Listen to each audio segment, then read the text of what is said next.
I call Jan Logie. Thank you, Mr Speaker. I rise to speak to this, the third reading of the Social Security Amendment Bill number 3.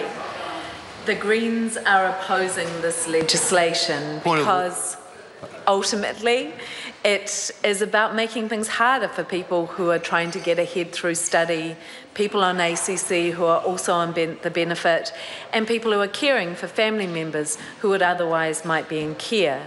And it's also, I think, another example from this government of double-speak attack on the vulnerable, where we're presented with a piece of legislation and told this is purely administrative, it's just a matter of fixing up some unintended consequences and delivering on what the government intended. And yet when we look into the detail of the legislation, we see small but actually very significant changes that in everyday people's lives will make their lives harder. And it is just a reality of, it seems, of this political game that things are played in that way, and that the impact of legislation on everyday people is not considered and is not put at the front of this process, sadly. This seems also to be another example of the government prioritising its own budgets over the well-being of the country as a whole. And as this is possibly my last contribution before the Christian holiday of Easter, I would suggest to the government that they reflect on the messages of Easter. I don't think you have to be a Christian either to consider these messages valuable. At its heart, the Easter story is a story of sacrifice and a story of love for the people.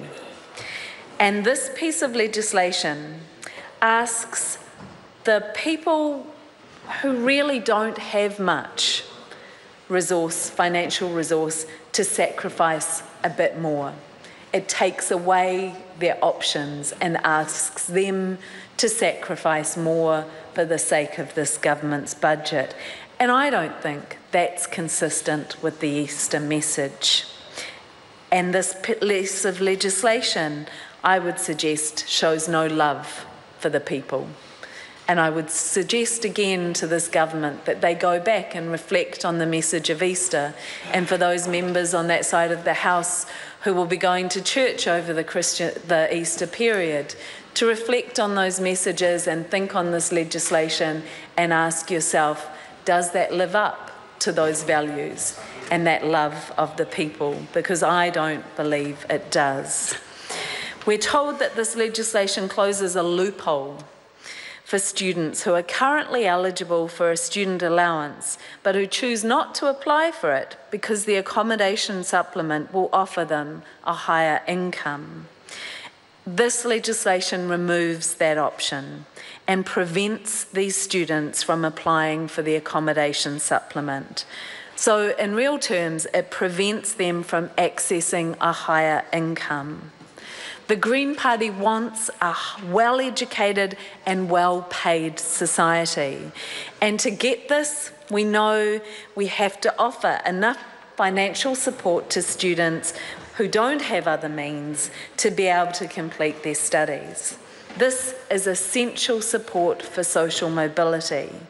If we're serious about addressing inequality, we need to be doing more, not less, to support people on lower incomes, to get through tertiary education, to get higher qualifications, and to be able to get ahead in life. The New Zealand University Students Association estimates that as many as 1 in 6 students would be better off turning down the student allowance and applying for the accommodation supplement instead. If you live in Auckland and are on a low income and pay the average student rent of $220 a week, then you would be entitled to an $818 a week accommodation supplement, which almost 1/4 of all students in getting an allowance in Auckland receive less than that in total. So this in real terms, we're told it's just fixing things up, making the legislation consistent. In real terms, it's taking away an option for financial support from students, from families without much in the way of money to be able to support themselves, and we don't support that. Another element of this misnamed Social Security Bill number 3 are changes which will result in someone who's been on a benefit while working part-time suddenly having their benefit reduced to 0 after having an injury that entitles them to access ACC. And I'm sure people in this House get letters from people struggling between work and income and ACC and the difficulty of that situation. And this legislation is just about to make that harder. You're going to get more letters, and it's because people are going to be struggling more because of this legislation named Social Security Bill number 3.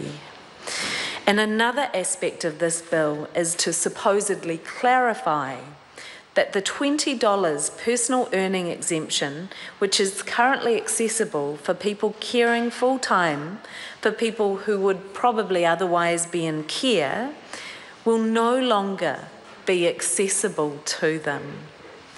How extraordinary is that on the eve of Easter, where so many people in this country are focusing on the story of love for the people and sacrifice, that this government would pass a bill that takes away a $20 personal earnings exemption from people who have given up pretty much their opportunities to work full-time, who have subjected themselves pretty much assuredly to a low income, because they want to care for a family member who is incapacitated. To me, that is just, and I've been saying this too often in this House, but it is just mean. And this has been brought in as a supplementary order paper, this change. So it hasn't been through consultation. It hasn't been to the select committee. Those families have not been able to tell this House or Parliament or the country what they think about this change.